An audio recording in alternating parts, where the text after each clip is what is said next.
everyone, it's Stephanie, and today we're going to be talking about something that is extremely important: the rights of the accused under the Philippine Constitution. These rights are important because they protect you whenever you're accused of something, to make sure that you're treated fairly and that you're not punished without the proper due process or the proper proof. There are a couple of sections under this specific right, so I'm going to take you through them one by one. First, let's start with the right to due process. So whenever we talk about due process, this means fairness. So this means both in the law itself and how the law is applied to the people. So for example, let's say Maria gets arrested because a new city ordinance bans something, like for instance, they're banned from parking on the side of the street. Because this wasn't announced properly, that is extremely unfair to Maria, and she didn't even know that it was something that's illegal. So that's exactly the violation of the due process. Because due process makes sure laws aren't just made or enforced unfairly. The next part under this is the presumption of innocence. So everyone is innocent until proven guilty beyond reasonable doubt. This is a specific keyword that I want everyone to remember: beyond reasonable doubt. Because it's in the state's burden to prove that you're actually guilty of something that they accuse you of.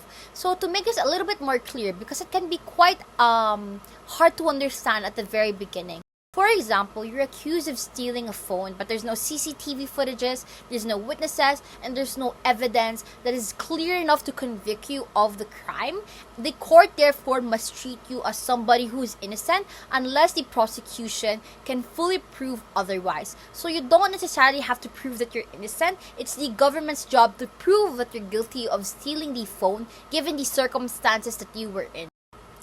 Now we're going to be talking about the right to be informed of the nature and cause of accusation. So what this is just trying to say is that you have the right to know exactly what crime you're being accused of.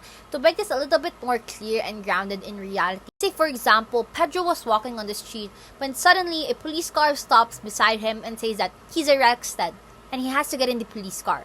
Number one, the police has to outline what rule or what law Pedro broke in order to get arrested. And number two, if they don't say why you're arrested, it's illegal and unconstitutional. The next thing that we're going to be talking about is right to a speedy, public, and impartial trial. What this means is that, number one, your case should be heard quickly, openly, and fairly. But number two, a public and impartial trial means that it's open to everyone and it's handled by an unbiased judge. So a little bit of example so that this is more clear. Samantha has been waiting for 15 years for their case to finish. This is a violation of his right to a speedy trial because trial shouldn't necessarily take 15 years to be heard. Next thing I'm going to be talking about is the right against unreasonable searches and seizures. What this means is that the police just cannot search your home or belongings without a valid warrant. They always need a warrant.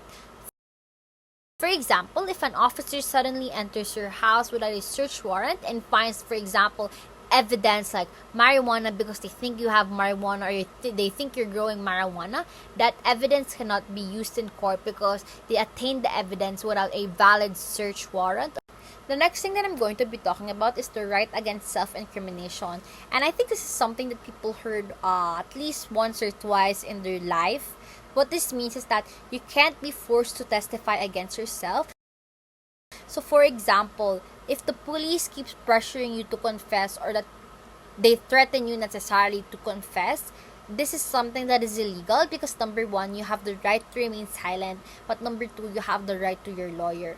I want to note though, for instance, that if you do confess because of the pressure that you're feeling or what the threat from the authorities that you receive, the evidence that they do get from this specific confession is something that is inadmissible in court because it's something that number one, you're coerced to do, and number two, is something that is against the specific right. So next, let's talk about the right to counsel.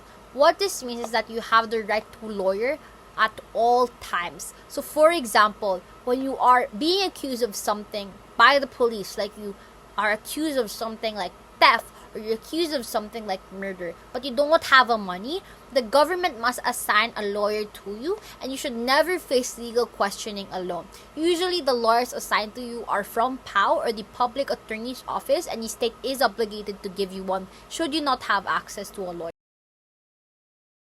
And that ends today's video. I hope everybody is enlightened with the discussion that we had. This is a reminder that the Constitution isn't just words. It's there to protect real people in real situations every day. Thank you for watching, and remember, knowing your rights is the first step to protecting